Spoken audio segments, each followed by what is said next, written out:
The Adventures of Huckleberry Finn by Mark Twain. Chapter 4.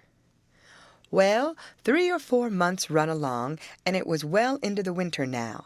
I had been to school most all the time, and could spell and read and write just a little, and could say the multiplication table up to 6 times 7 is 35, and I don't reckon I could ever get any further than that if I was to live forever.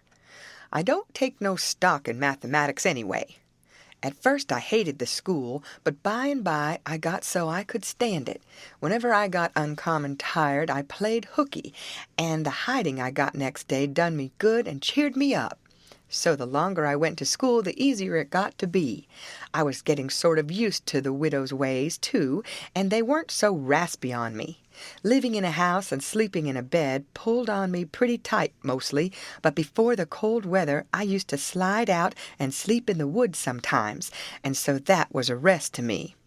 I liked the old ways best, but I was getting so I liked the new ones too a little bit. The widow said I was coming along slow but sure and doing very satisfactory. She said she weren't ashamed of me. One morning I happened to turn over the salt cellar at breakfast. I reached for some of it as quick as I could to throw over my left shoulder and keep off the bad luck, but Miss Watson was in ahead of me and crossed me off. She says, "Take your hands away, Huckleberry. What a mess you are always making." The widow put in a good word for me, but that weren't going to keep off the bad luck. I knowed that well enough. I started out after breakfast feeling worried and shaky and wondering where it was going to fall on me and what it was going to be.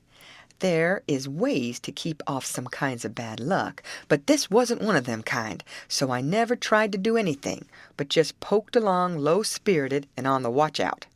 I went down to the front garden and clumb over the stile where you go through the high board fence. There was an inch of new snow on the ground, and I seen somebody's tracks.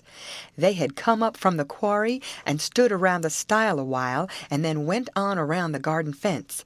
It was funny they hadn't come in, after standing around so. I couldn't make it out. It was very curious somehow.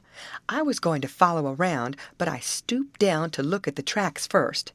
I didn't notice anything at first, but next I did.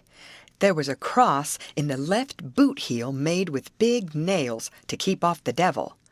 I was up in a second and shinning down the hill. I looked over my shoulder every now and then, but I didn't see nobody. I was at Judge Thatcher's as quick as I could get there. He said, "Why, my boy, you are all out of breath. Did you come for your interest?" "No, sir," I says. "Is there some for me?" "Oh, yes, a half-yearly is in last night, over $150, quite a fortune for you. You had better let me invest it along with your 6,000, because if you take it, you'll spend it." "No, sir," I says, "I don't want to spend it. I don't want it at all, nor the 6,000 nother. I want you to take it. I want to give it to you, the 6,000 and all." He looked surprised. He couldn't seem to make it out. He says, "Why, what can you mean, my boy?" I says, "Don't you ask me no questions about it, please. You'll take it, won't you?" He says, "Well, I'm puzzled. Is something the matter?" "Please take it," says I, "and don't ask me nothing. Then I won't have to tell no lies." He studied it a while, and then he says, "Oh, ho, ho, I think I see. You want to sell all your property to me, not give it. That's the correct idea." Then he wrote something on a paper and read it over and says, "There, you see it says, 'for a consideration.' That means I have bought it of you and paid you for it. Here's $1 for you. Now you sign it." So I signed it and left. Miss Watson's nigger Jim had a hairball as big as your fist, which had been took out of the 4th stomach of an ox, and he used to do magic with it. He said there was a spirit inside of it, and it knowed everything. So I went to him that night and told him Pap was here again, for I found his tracks in the snow. What I wanted to know was what he was going to do, and was he going to stay? Jim got out his hairball and said something over it, and then he held it up and dropped it on the floor. It fell pretty solid, and only rolled about an inch.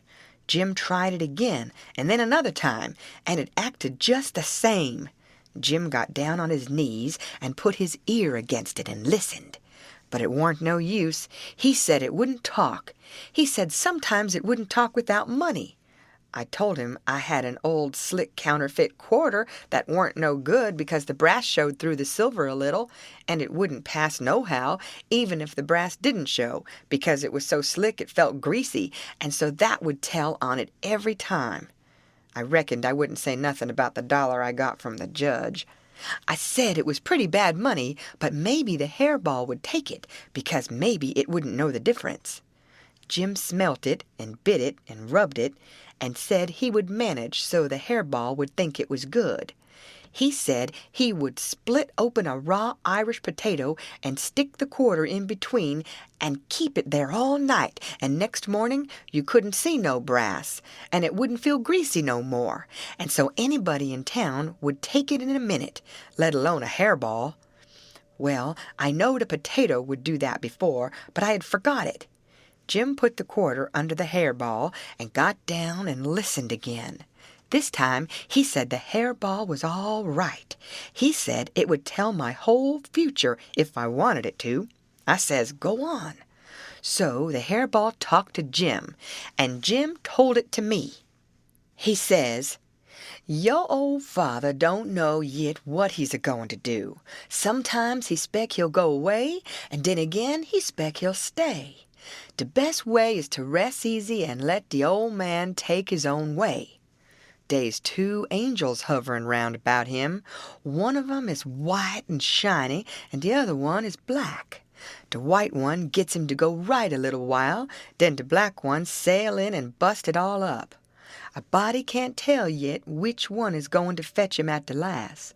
But you is all right. You goin' to have considerable trouble in your life, and considerable joy. Sometimes you're going to get hurt, and sometimes you're going to get sick, but every time you's going to get well again. Dey's 2 gals flying about you in your life. One of 'em's light, and the other one is dark. One is rich, and the other is po'.